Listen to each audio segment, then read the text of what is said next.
mirip ajaran Yahudi.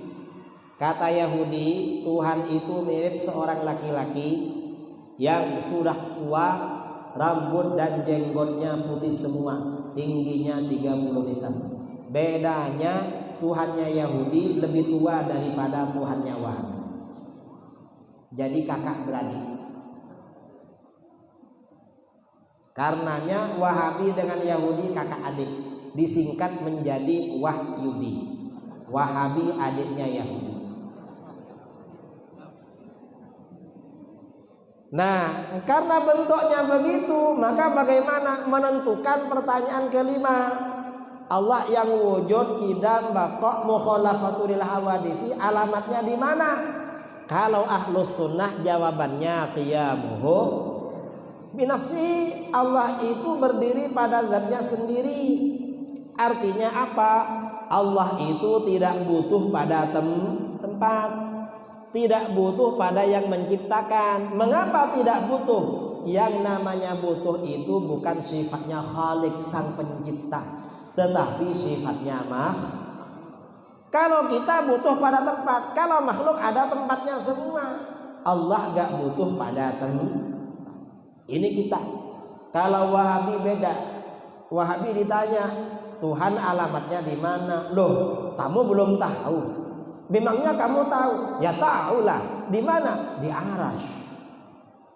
Duduk di Arasy. Wah, jauh banget ya. Jauh.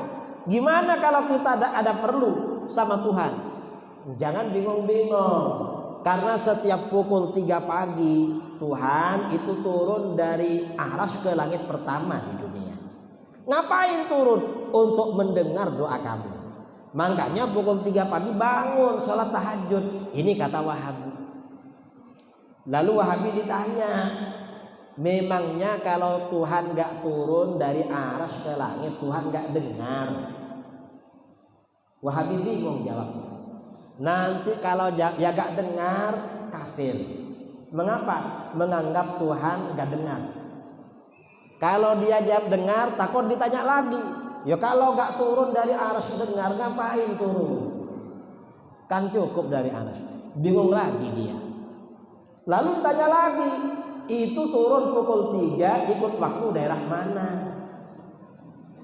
Karena kalau waktu Indonesia dibagi 3. Kalau waktu istiwa jalan terus itu pukul 3. Wahabi bingung, akhirnya apa? Kata dia, ya turun ya pukul 3 sesuai waktu daerah masing-masing lah. Berarti turun terus, iya. Kalau turun terus, lalu naiknya kapan? Gak bisa jawab. Ini ajaran Wahabi. Kalau ahlus sunnah wal jamaah berkeyakinan Allah tidak bertemu.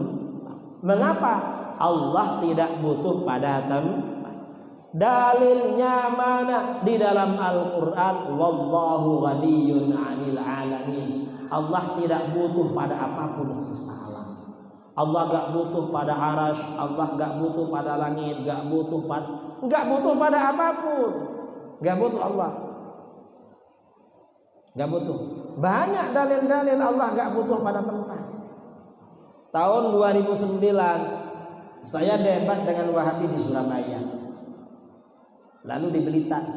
2015 ketika saya ada di Perak, Malaysia. Kata Wahabi, gak benar Tuhan tidak bertempat. Mengapa? Karena Tuhan ada. Setiap sesuatu yang ada pasti bertempat. Kalau tidak bertempat berarti tidak ada. Nah, yang pasti bertempat itu kan makhluk. Tuhan gak bisa disamakan dengan makhluk. Saya bilang sama dia, kata-kata kamu bisa menyebabkan kamu kafir. Mengapa? Saya tanya, di mana tempatnya Tuhan? Kata dia, jelas di Arasy. Bahaya itu, kamu bisa kafir. Kenapa? Saya mau tanya, Arasy ini makhluk apa bukan? Kalau kamu jawab Arasy ini bukan makhluk, kamu kafir. Karena kamu berkeyakinan ada selain Allah bukan makhluk Allah. Kafir. Tapi kalau kamu jawab Arasy ini makhluk, kamu bisa kafir juga. Cuma kafirnya tidak langsung. Coba kamu jawab, Arasy ini makhluk apa bukan? Kata Wahabi yang di Surabaya itu apa? Ya jelaslah makhluk. Mau apa lagi? Nah sekarang saya tanya, kalau memang Arasy ini makhluk, sebelum Allah menciptakan arsy, Allah tinggal di mana? Di mana tinggalnya? Apa kamu bilang karena arsy belum ada, Allah tidak ada, kafir kamu? Atau kamu bilang karena arsy belum ada, Allah tidak bertempat? Berarti ajaran kamu gak benar. Pilih mana kamu? Kata Wahabi yang di Surabaya, Ustadz gak boleh bertanya begitu. Mengapa? Karena itu pertanyaan haram. Mengapa haram? Karena itu pertanyaan bid'ah. Kullu bid'atin dhalalah. Wahabi itu kalau ditanya lalu gak bisa jawab, yang bertanya diharamkan. Ini Wahabi 2009. Wahabi versi 2015 beda lagi. Kata Wahabi, saya tanya sama dia, arsy itu makhluk apa bukan? Ya jelas lah makhluk. Kalau memang arsy makhluk, sebelum Allah menciptakan arsy, Allah tinggal di mana?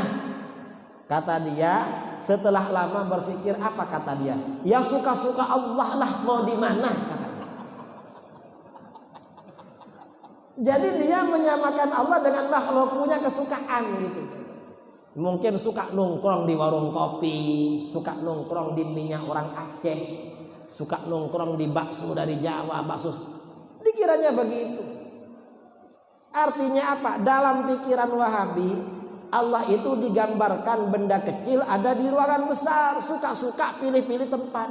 Itu kan sifatnya makhluk, bukan sifatnya khaliq. Katanya Allahu Akbar, maha besar. Kok kecil Tuhannya? Wahabi 2019 beda lagi.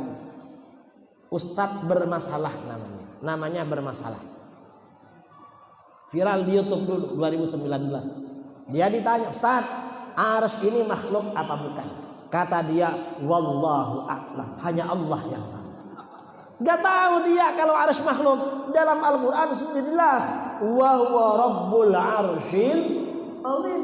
Allah itu Tuhan arsy yang agung. Apa maksudnya Tuhan arsy? Allahu khaliqul arsy. Allah yang menciptakan arsy, malikul arsy, yang mengatur arsy, mudabbirul arsy. Allah juga yang memiliki arsy. Jelas dalam Al-Quran kalau Allah itu yang menciptakan. Wahabi gak tahu. Padahal dalam surat Fatihah, tiap sholat kita baca ulang-ulang, alhamdulillahi rabbil alamin. Segala puji bagi Allah Tuhan semesta alam. Alam itu artinya apa? Apa saja selain Allah itu namanya alam. Dan di sini dibilang Allah Rabbil, Ar-Rabbnya alam. Artinya apa? Allah yang menciptakan alam, Allah yang mengatur alam, Allah yang memiliki alam. Semuanya terserah Allah. Wahabi gak tahu kalau arsy itu ciptaan Allah. Mungkin dikiranya Tuhan lagi, Tuhan lain. Ini orang-orang yang suka mensyirikkan orang, mengkafirkan orang, ternyata akidahnya mengandung kesyirik. Na'udzubillah min dzalik. Ini Wahabi. Karenanya gak boleh meyakini Allah tinggal di arsy. Lalu bagaimana dengan ayat Ar-Rahmanu 'alal arsy istawa? Tuhan Allah yang maha pengasih beristiwa di atas arsy. Kata para ulama, sebagian ulama menafsirkan istawa.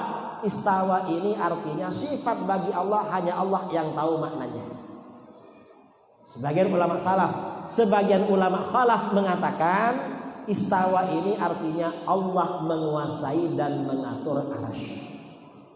Bukan bersemayam. Yang mengartikan bersemayam itu orang-orang di luar Ahlus Sunnah wal Jamaah.